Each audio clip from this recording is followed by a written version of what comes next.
selamat siang Rocklovers. Apa kabar kalian di weekend kali ini? Pastinya Ratu selalu ngarepin kalian dalam keadaan yang baik banget. Apalagi kan untuk weekend kali ini tuh rasanya yang kemarin 5 hari belum sempat tidur yang enak atau nggak sempat tidur siang. Kali ini weekend kayaknya aku mau nikmatin tidur siang.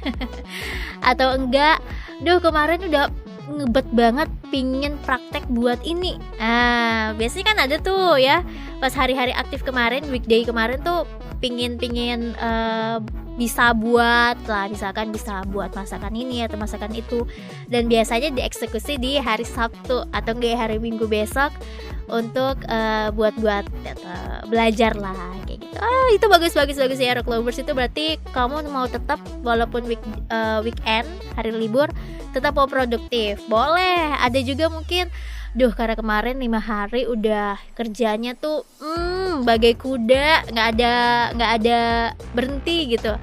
Jadi di hari Sabtu ini bener-bener maunya rebahan. It's okay, itu nggak apa-apa. Itu sebagai salah satu apresiasi juga buat diri kamu yang kemarin selama 5 hari sudah bekerja ekstra dan bekerja dengan baik. Nggak apa-apa, hari Sabtu kalian istirahat full.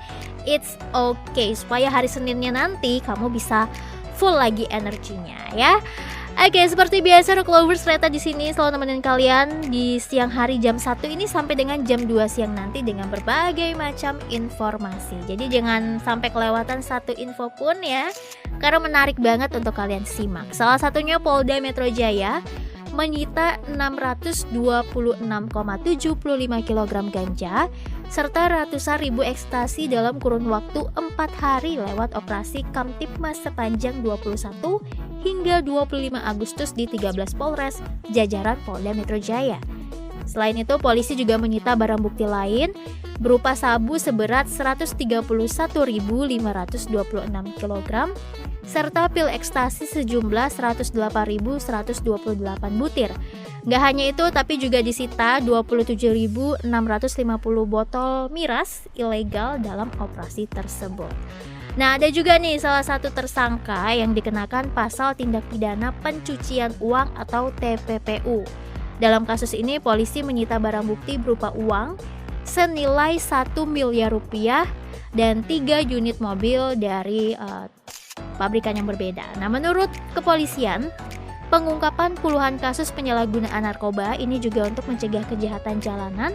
Pasalnya dari penelusuran polisi, miras dan narkoba ini merupakan salah satu pemicu kejahatan jalanan di ibu kota. Jadi ya, seperti yang kalian lihat-lihat nih di pemberitaan yang sekarang, itu kan rata-rata polisi pada abis-abisan banget dalam pemberantasan narkoba, lalu judi online, judi yang offline ya, itu lagi diberantas abis-abisan. Pokoknya penyakit-penyakit masyarakat ini diberantas dan sangat bagus banget. Kita lihat sendiri kemarin ya, pada saat kepolisian memberantas judi di seluruh Indonesia. Kita lihat dari NTT kemarin nangkep tukang sayur, tukang ojek, ternyata judi online ya kan.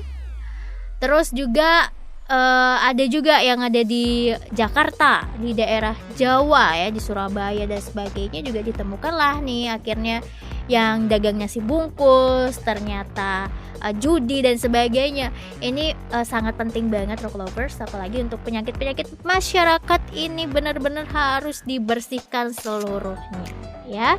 Semangat pastinya untuk kepolisian dalam memberantas narkoba, penyakit masyarakat. Dan juga sebenarnya dalam pemberantasan narkoba ini bukan hanya tugas kepolisian, tapi juga tugas kita sebagai masyarakat. Kita punya andil juga loh dalam memberantas penyebaran narkoba.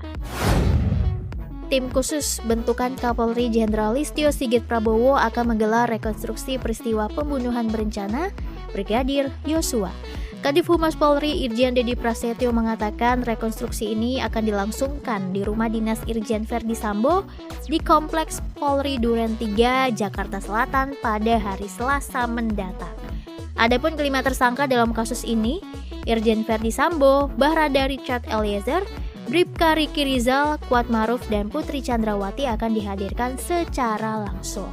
Nah, selain tersangka, ada juga diikuti oleh Jaksa Penuntut Umum atau JPU, Komnas HAM, dan Kompolnas. Jadi kita tungguin aja Rock Lovers, karena hari Selasa besok di tanggal 30 Agustus ya akan dilaksanakan rekonstruksi. Ini akan melibatkan juga para tersangka, 5 tersangka tadi, dan juga ada Jaksa Penuntut Umum, Komnas HAM, dan Kompolnas. Ya, semoga aja untuk kasus ini bisa segera kelar ya Rock Lovers. Pastinya juga dengan rasa keadilan, supaya pihak keluarga juga mendapatkan keadilan yang seadil-adilnya ya. Dan juga apa sih yang selama ini ditutupi itu bisa ditahu atau diberitahu, diinfokan secara terbuka. Oke, kita memasuki segmen mancanegara. Meski diprotes, Jepang tetap menggelontorkan dana 250 juta yen atau sekitar 28 miliar rupiah untuk pemakaman kenegaraan ex-Perdana Menteri Shinzo Abe pada bulan September mendatang. Kepala Sekretaris Kabinet Jepang, Hirokazu Matsuno, mengatakan bahwa pemerintah akan membiayai pemakaman kenegaraan itu karena Abe merupakan pejabat yang sangat dihormati. Nah, jadi pemerintah Jepang ini ingin menanggapi pesan-pesan belasungkawa internasional itu dengan baik.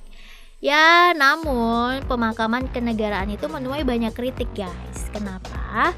Karena pihak menilai acara ini hanya memboroskan anggaran negara. Apalagi Abe sendiri kan sudah dimakamkan tak lama setelah meninggal dunia. Nah, menurut hasil jajak pendapat dari pihak oposisi, 53% koresponden menentang pemakaman kenegaraan ini. Namun Jepang akan tetap menggelar pemakaman kenegaraan Abe di Nippon Budokan Tokyo pada 27 September. Lokasi ini kerap menjadi tempat untuk acara konser dan olahraga bergengsi. Gak hanya itu Rock Lovers, tapi diinfokan juga ya kalau pemakaman ini akan dihadiri oleh mantan Presiden Amerika Serikat Barack Obama dan sejumlah kepala negara lainnya akan hadir. Ya, ada satu pemimpin dunia yang sudah mengonfirmasi tidak akan hadir, yaitu Presiden Rusia Vladimir Putin. Ini yang kedua kalinya buat Jepang untuk menggelar pemakaman kenegaraan. Yang pertama adalah Shigeru Yoshida di tahun 1967, dan di tahun ini yaitu Shinzo Abe begitu ya, karena mungkin juga Jepang mau mengapresiasi atau memberikan penghormatan terakhir untuk Shinzo Abe ya selama pengabdiannya untuk negara. Oke, next informasi dari mancanegara. Media kampus Universitas Harvard merilis pemberitaan yang mempertanyakan kematian aktivis gender asal Peru Rodrigo Ventosilla usai ditahan polisi di Bali. The Harvard Crimson menuliskan Ventosilla diduga mengalami penganiayaan dan diskriminasi oleh kepolisian Bali. Keluarga juga menilai mahasiswa Harvard ini menjadi sasaran kekerasan polisi Indonesia dan hak-haknya pun dirampas, katanya seperti itu. Dalam pernyataan resmi, pihak keluarga meminta keadilan untuk Ventosilla dan pasangannya, yaitu Maralano Sebastian. Keluarga juga mengungkapkan bahwa polisi di Bali melakukan pemerasan terhadap Ventosilla dan pasangannya.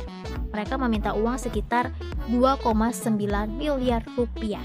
Sementara itu, kepolisian daerah Bali membantah tuduhan penyiksaan, penculikan, dan pemerasan terhadap Ventosilla. Jadi ya begitu ya pasti polisi daerah Bali juga langsung dong menanggapi itu ya. Dan juga sih kalau dari Kabid Humas Polda Bali Stefanus Satake menegaskan bahwa tuduhan yang diarahkan ke pihaknya ini berasal dari lembaga swadaya masyarakat luar negeri. Dan dikatakan Ventosilla sudah mengalami sakit dan mual-mual setelah diserahkan dari bagian imigrasi. Jadi ya bukan karena dianiaya oleh pihak polisi Bali pada saat ditahan ya, bukan seperti itu guys.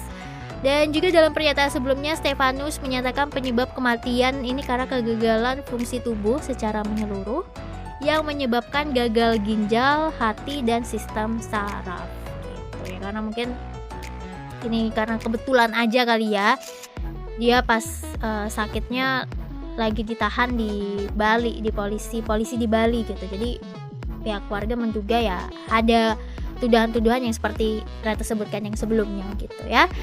Ya semoga aja ini bisa di-clearkan kalau memang tidak terjadi seperti yang dituduhkan oleh pihak keluarga ya bisa dikelirkan, bisa diberikan bukti-bukti, pasti kan ada buktinya ya, supaya tidak ada simpang siur informasi juga, dan yang jadinya kan kalau kayak gini jelek ya nama daerah tertentu itu ya. Semoga bisa diselesaikan dengan baik dan terbuka. Menteri Keuangan Sri Mulyani mengungkapkan subsidi bahan bakar minyak atau BBM yang diberikan pemerintah justru memperlebar kesenjangan ekonomi. Hal ini tercermin dari anggaran subsidi yang digelontorkan pemerintah hingga ratusan triliun, mayoritas dinikmati oleh orang mampu. Jadi ya istilahnya ini tidak tepat sasaran. Dirinci Pertalite misalnya yang anggaran subsidinya sebesar 93,5 triliun rupiah di tahun ini, 80% dinikmati oleh orang mampu. Bahkan 60% diantaranya dinikmati oleh orang sangat kaya. Jadi bayangin guys, uangnya subsidi anggaran yang disiapkan oleh pemerintah 93,5 triliun. Dan sebenarnya persentase yang dinikmati ini kan subsidi, namanya subsidi kan pasti untuk masyarakat yang tidak mampu. Persentasenya aja untuk masyarakat yang tidak mampu hanya menggunakan subsidi itu hanya sedikit banget, sedikit loh guys. Sementara yang besarnya itu orang mampu, 60%-nya orang sangat kaya. Jadi gimana? Kalian udah kayak denger gini udah mulai terbuka kan pikirannya. Dan selanjutnya ada solar juga, 89% dinikmati oleh dunia usaha dan 11% oleh rumah tangga. Dari 11% ini yang tepat sasaran hanya 5%, sedangkan 95%-nya dinikmati oleh rumah tangga mampu. Kalau kayak gini kalian pasti nggak terima kan? Kalau kayak gini kalian nggak salahin pemerintah lagi dong, ya. Mungkin iya pemerintah ada salahnya karena kurangnya pengawasan. Bisa-bisanya orang yang mampu kok menikmati itu, yang harusnya kan diperuntukkan memang untuk orang yang tidak mampu. Ini lagi salah sasaran, kapan tepatnya ya kan? Yang dinikmati atau yang menikmati orang-orang yang mampu, orang yang sangat kaya. Ini juga kayaknya kurang ya kesadaran diri dari orang yang sangat kaya dan orang mampu ini. Ya, ini kurang. Kalau memang merasa diri itu mampu, apalagi udah dapat predikat sangat kaya, emang nggak malu pakai subsidi, iya kan? Malu dong. Jadinya kan kesian kalau kayak gini, yang kena akhirnya yang tidak mampu juga ya. Semoga aja sih dari persentase ini, dari data-data yang sudah dikumpulkan bisa menjadi pembelajaran buat pemerintah untuk kedepannya, supaya bagaimana nih pengaturan dan pengawasan BBM supaya lebih ketat lagi dan tepat sasaran hanya memang kepada orang-orang yang tidak mampu, supaya orang-orang yang mampu dan sangat mampu ini ya menggunakan yang harusnya bagian kamu ya, jangan ngambil bagian orang. Oke? Semangat pastinya untuk pemerintah karena pemerintah lagi galau guys, mau naikin BBM tuh galaunya minta ampun, karena kan ada prediksinya juga kalau misalkan naikin BBM ada berjuta-juta orang di luar sana yang akan jatuh miskin. Jadi kita doakan terus untuk pemerintah ya, pemimpin-pemimpin ini bisa memutuskan atau mengambil sebuah keputusan yang bijaksana dan keadilan untuk seluruh rakyat Indonesia. Oke, sampailah kita di segmen entertainment. Soul 5 atau Seoul Grand Operation merupakan film Korea terbaru yang dibintangi oleh Yo Ah-hin, Go Kyung-pyo, Park Ju-hyun, hingga Moon So-ri. Jadi cerita dari Soul 5 ini memiliki latar waktu sekitar tahun 1988. Kala itu Korea Selatan, terutama ibu kota negara yaitu Seoul, sedang merayakan gegap gempita karena menjadi tuan rumah Olimpiade musim panas. Nah, momen prestisius ini merupakan pertama kalinya karena Korea Selatan menjadi tuan rumah Olimpiade, sehingga para anak muda di Seoul ini saling berkompetisi mengadopsi seluruh budaya asing demi citra Korea Selatan di mata internasional. Anak-anak muda Seoul ini dihebohkan dengan kultur hip hop, gaya berpakaian unik, serapan bahasa asing, termasuk budaya kebut-kebutan mobil.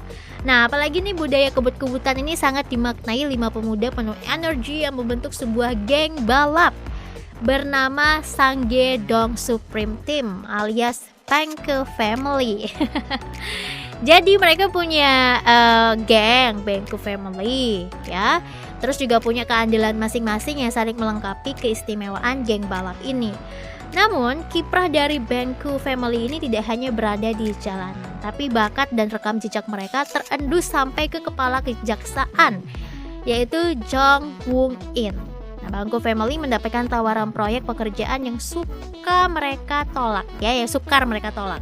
Mereka itu diminta kejaksaan untuk menyisir investigasi aliran dana hasil penggelapan, suap, dan penipuan. Wih, keren ya.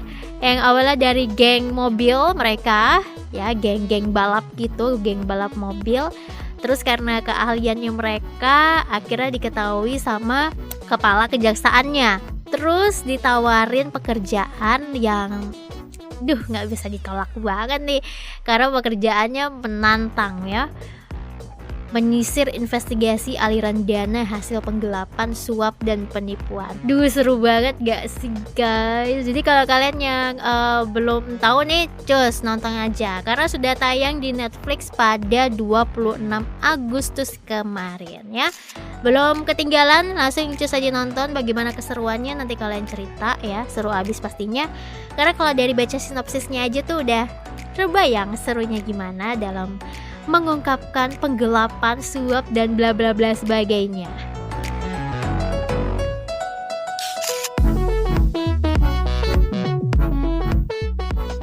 Hai Rock Lovers, dengarkan terus Rock News setiap hari Senin sampai Sabtu hanya di Spotify dan Noise.